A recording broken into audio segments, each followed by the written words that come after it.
ایک رات مصر کے بادشاہ فرعون نے ایک خواب دیکھا کہ شام کی طرف سے ایک آگ آئی اور اس آگ نے تمام قبطیوں کے گھروں کو جلا ڈالا جبکہ بنی اسرائیل محفوظ رہے۔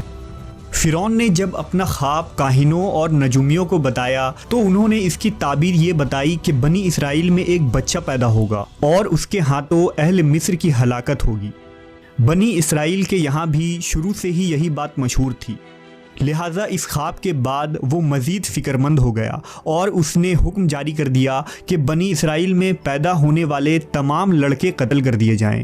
اس حکم کے مطابق فرعون کے حواری اور اس کے سپاہیوں نے ہر ممکن قدم اٹھایا تاکہ کوئی بھی نومولود لڑکا زندہ نہ بچ پائے، لیکن اللہ کے فیصلے اٹل ہوتے ہیں۔ دیکھتے ہی دیکھتے بنی اسرائیل کے ہزاروں نومولود بچے ذبح کر دیے گئے۔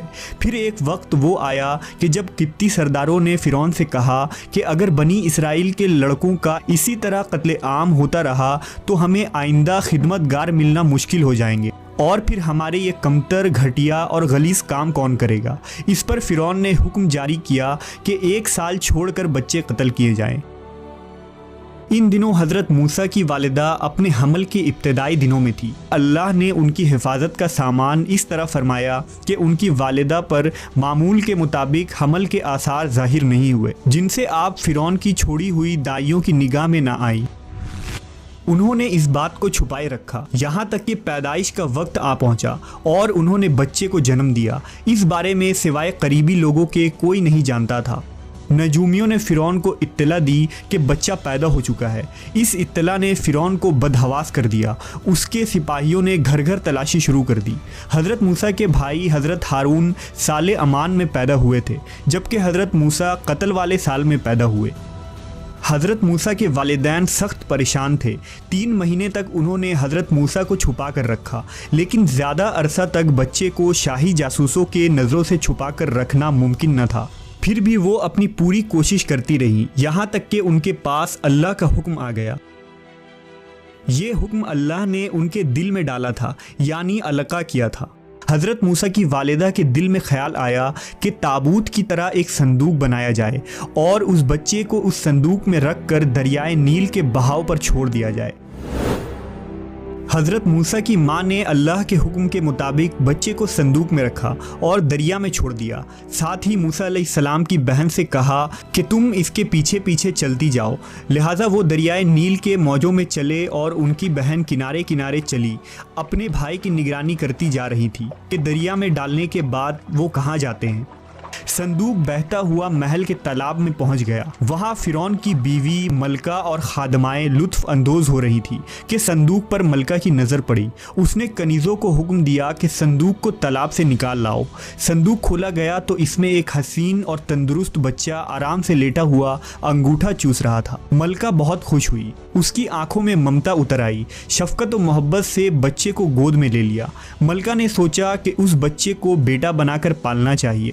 محل میں کسی نے خدشہ ظاہر کیا کہ یہ بچہ بادشاہ کی سلطنت کو ختم کرنے کا سبب بھی بن سکتا ہے۔ فرعون کے دل میں بھی یہ خیال آیا کہ کہیں یہ بچہ بنی اسرائیل کا وہ لڑکا نہ ہو جس کے بارے میں نجومیوں نے پیشن گوئی کی تھی۔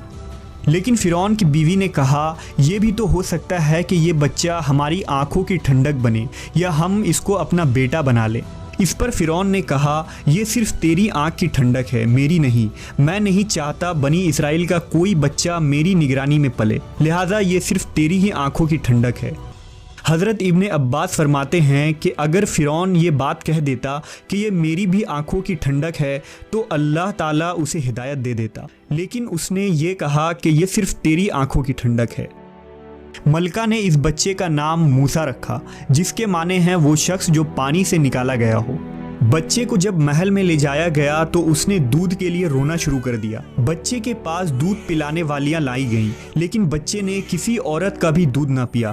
جو عورت بھی آپ کو دودھ پلانے کی کوشش کرتی ناکام ہو جاتی۔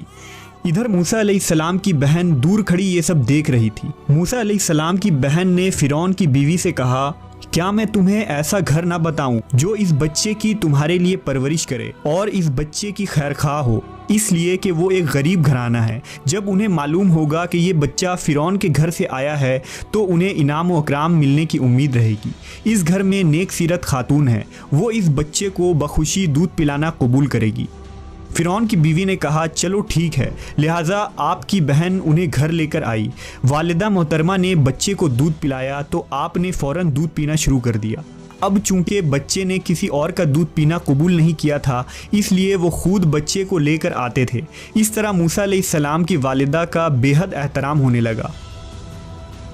اس طرح حضرت موسیٰ علیہ السلام شاہی محل میں پرورش پا کر جوان ہو گئے اور پورے توانا ہو گئے، لہٰذا اللہ نے آپ کو نبوت کے منصب پر فائز کیا۔ آپ نے بنی اسرائیل کو فرعون سے آزادی دلائی اور مصر سے نکل گئے۔